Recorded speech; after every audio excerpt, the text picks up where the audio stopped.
सभी को नमस्ते। मेरा नाम मणिका है और आज हम जिस विषय पर बात कर रहे हैं वो है कि क्या सशक्त राज्य सशक्त राष्ट्र का निर्माण करते हैं।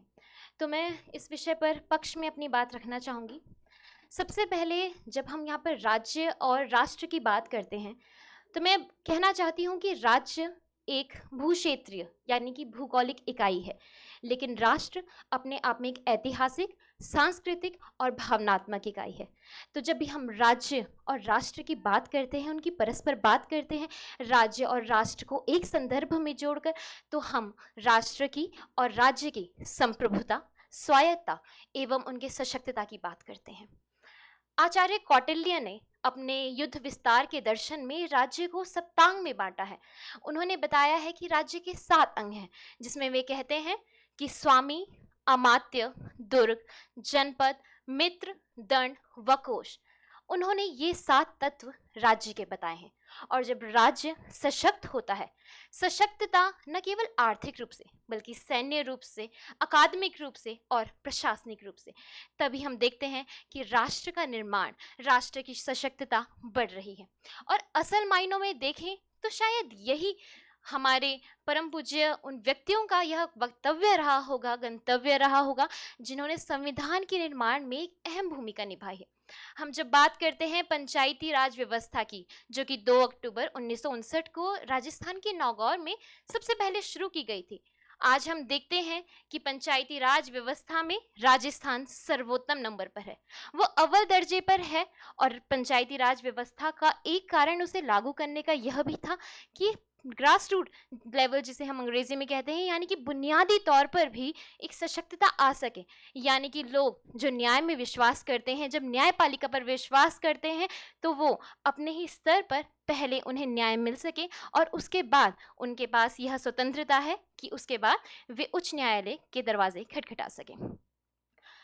महोदय, जब भी हम बात करते हैं कि सशक्त राज्य, सशक्त राष्ट्र के निर्माण करते हैं, तो मैंने देखा कि हमारे कई सारे जो भी हमारे साथी यहाँ पर बैठे हैं, प्रतिभागी बैठे हैं, उन्होंने बात कही कि रीजनलिज्म की।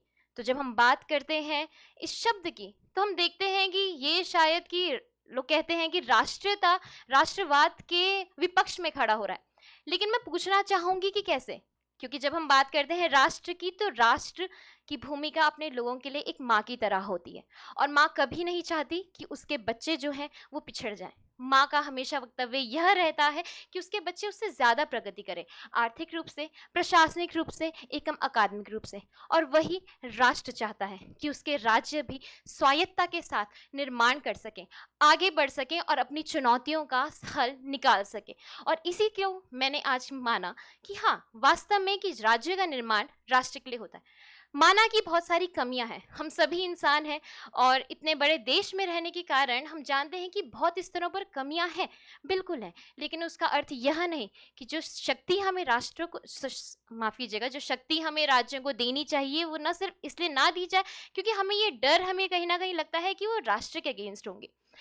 क्योंकि भारत एक ऐसा देश है जो वसुधैव कुटुंबकम की बात करता है, हम समूचे विश्व को साथ लेकर चलने की बात करते हैं।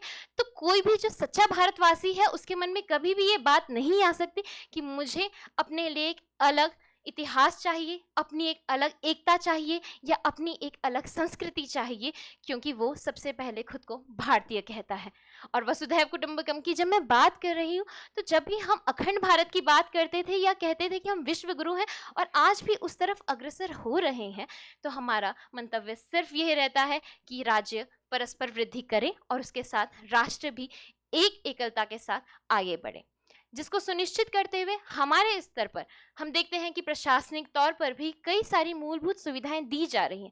और मैंने जैसा ही अपने मंतव्य में कहा कि प्रशासनिक स्तर पर, जैसे हमने पंचायती राज व्यवस्था की बात की, राजस्थान का मैंने आपको उदाहरण दिया कि पंचायती राज व्यवस्था में सर्वोत्तम शीर्ष स्थान पर आज राजस्थान खड़ा है। लेकिन जब भी हम बात करते हैं कि क्या पंचायती राज व्यवस्था में कुछ कमियां हैं, तो हाँ, कमियां हैं। पर कमियां इसलिए हैं क्योंकि आज भी राज्यों को पंचायती राज व्यवस्था में वो अधिकार नहीं मिले हैं जिससे वो पूर्ण तरह काम कर सके। आज भी प्रशासनिक हस्तक्षेप देखने को मिलते हैं, जो भी आम हम कहें कि आम संघ हैं बने हुए या राजनीतिक पार्टियां हैं, तो वो कहीं ना कहीं हस्तक्षेप कर रही है और वो बहुत बड़ी हमारी एक विकलता है कि वो हमें कहीं ना कहीं पिछाड़ रही है। तो इस बात को हमें दूर करने के लिए, ताकि राष्ट्र मजबूत हो सके, बिल्कुल आवश्यक है कि राज्यों को स्वायत्तता दी जाए, उन्हें सशक्तता प्राप्त हो और मजबूती के साथ वे आगे बढ़ सकें। धन्यवाद। इसके अलावा यदि किसी के कोई प्रश्न है तो मैं चाहूंगी कि आप ये प्रश्न रखें।